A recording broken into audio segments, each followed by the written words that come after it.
Hi అండి, నేను మీ సంపూర్ణను. ఈరోజు సండే కదండి, పిల్లలు ఇంకా లేవలేదు. అయితే అందరు స్నానాలు అయిపోయేలోపు ఇడ్లీ పెడదామని చెప్పారని ఇడ్లీ రెడీ చేసుకుంటున్నాను.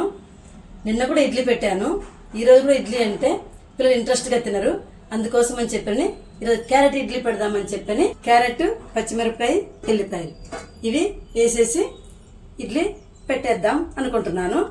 ఇది మిక్సీలో వేసుకొని వచ్చేస్తాను. చూడండి, మిక్సీలో వేసేసుకున్నాను. ఇప్పుడు పిండిలో కలిపేస్తున్నాను. ఇదిగో కలిపేసాను. ఇప్పుడు ఇడ్లీ పెట్టేసుకున్నాను. మా అబ్బాయికి క్యారెట్ అంటే ఇష్టం అండి, అందుకని క్యారెట్ ఇడ్లీ పెడుతున్నాను. నా కోడలికి చిట్టిడ్లీ అంటే ఇష్టము, అందుకని చెప్పని చిట్టిడ్లీ పెడుతున్నాను. ఇప్పుడు నాకు ఈ ఇడ్లీ అంటే ఇష్టము, అందుకని చెప్పిన ముగ్గురికి 3 వెరైటీస్ పెట్టుకుంటున్నానండి. ఇడ్లీ పెట్టేసుకున్నాము. ఉడికేలోపు ఇడ్లీ ఉడికిందో లేదో చూద్దాం. ఉడికిపోయిందండి ఇడ్లీ కూడా. ఇప్పుడు ప్లేట్లో పెట్టుకొని తినేద్దాం. తట్ల ఇడ్లీ కూడా తీసేస్తున్నాను. ఫస్ట్ క్యారెట్ తట్ల ఇడ్లీ చూడండి. ఇందులో పల్లీల పొడి, అవిసె పొడి, పుట్నాల పొడి, నెయ్యి కూడా వేసుకున్నాను. వాసన గుమాలిస్తుంది, అసలు ఆగలేకపోతున్నాను. ఆకలి అని చెప్పాను అన్నాను కదా, ఇది చూసి ఇంకా ఎక్కువ ఆకలి అవుతుంది. వావ్, చాలా బాగుంది. మీరు కూడా ఇలా ట్రై చేసి చూడండి. ఇవి చిట్టిడ్లీ అండి. చిట్టిడ్లీ కూడా అవిసె పొడి, పల్లీల పొడి, పుట్నాల పొడి, దానిపైన కాస్త నెయ్యి కూడా వేసుకున్నాము.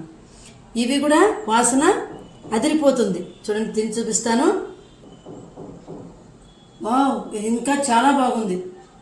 క్యారెట్ ఇడ్లీ సూపరు, దానికన్నా ఇది ఇంకా సూపరు. చిట్టిడ్లీ కదా, అందులో గుంటూరు చిట్టిడ్లీ అనమాట ఇది, అందుకని చాలా టేస్ట్గా ఉంది. ఇది మామూలు తెల్లిడ్లీ అండి, పొడి అవంతా ఏం వేయలేదు, నెయ్యి మాత్రం వేసుకున్నాను. ఇందులోకి పుట్నాల చట్నీ కొబ్బరి వేసి చేసామండి, బాగా టేస్ట్గా ఉంది. తిని చూపిస్తాను చూడండి. Wow, super. ఈ 3 నేనే తింటున్నాను అనుకుంటారేమో. ఒక ప్లేట్ మా అబ్బాయికి, ఒక ప్లేట్ మా కోడలికి, ఒక ప్లేట్ నాకు. టిఫిన్ తిన్నాను కదండి, అందుకని వేడి వేడి కాఫీ చేసుకొని తాగుతున్నాం చూడండి.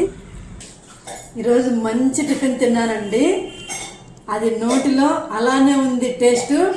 ఆ టేస్ట్ మరిపించుదామని చెప్పి కాఫీ కలుపుకొని తాగుతున్నాం చూడండి. టిఫిన్ తిన్న తర్వాత కాఫీ తాగితే ఆ టేస్టే వేరు, ఆ మధురానుభూతే వేరండి. ఇది నచ్చిన వాళ్ళు లైక్ చేసుకొని, షేర్ చేసుకొని, సబ్స్క్రైబ్ చేసుకోండి.